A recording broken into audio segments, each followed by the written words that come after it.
भैरा हुआ खुदा। ईंट पत्थर जोड़ के हम मंदिर मस्जिद दरवाजे बना देते हैं। वो परमात्मा क्या भैरा है? जो हम भजन कीर्तन गावे हैं, नाचे कूदी करें, ढोल शंख नाद बजावे, क्या वो बहरा है? वो परमात्मा दिल से, दिल की बात सुनता है, अंतर की बात सुनता है, अंतर से वो जागता है, अंतर की ही सुनता है। घंटी बजाने से वो नहीं सुनता। तो सवाद आया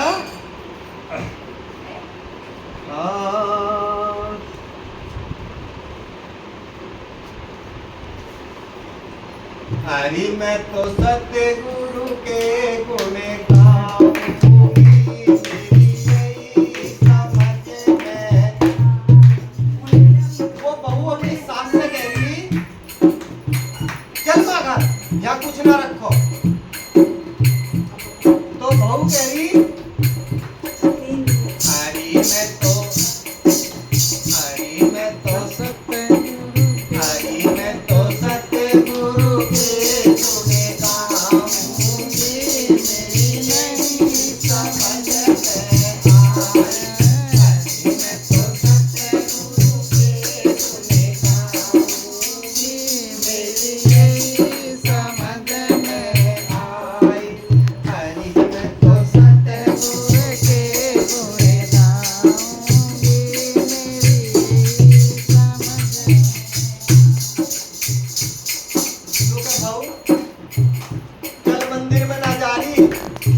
देखो खेड़े के जो पटवारी रहे उसमें तो एक बार धोखना कहानी जरूर पड़ेगी, क्योंकि हमारे परिवार में रिवाज है जब कोई नई बहू आवे है तो उस पटवारी पे जरूर धोखा। लोग मम्मी जी सुनो मेरी बात। खेड़े की चावल पतवारी, खेड़े की चावल पतवारी, जाई जगत तुम्हें साथ हमारी, जाई जगत तुम्हें साथ। खेड़े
दिया, माँ एक बार तो सिर झुकाई आवे। तो बहू कहने लगी कि मम्मी जी मेरी बात सुनो आप। नगरा जो कहिए अंदन वालो, नगरा जो कहिए अंदन वालो, यही जगह पे देवर हमारो यही जगह पे देवर नगरा जो कहिए अंदन वालो, यही जगह पे देवर हमारो। खाली रोटी देली दे बैठा लूंगी। ये समझ में आई तो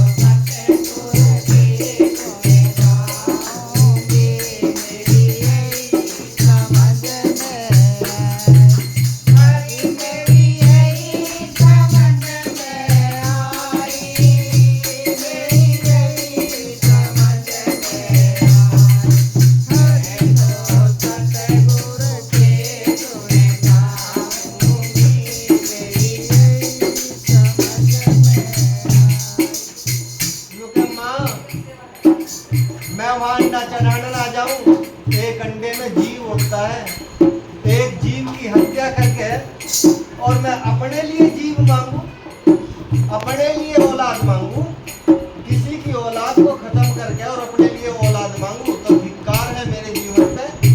तो मैं नगर देव पे अंडा चढ़ाने नहीं जाऊंगी। अगर मेरे औलाद नहीं होगी तो ना होने दे, मेरा जो छोटा देवर है मैं उसको ही अपना औलाद मान लूंगी। और माँ ये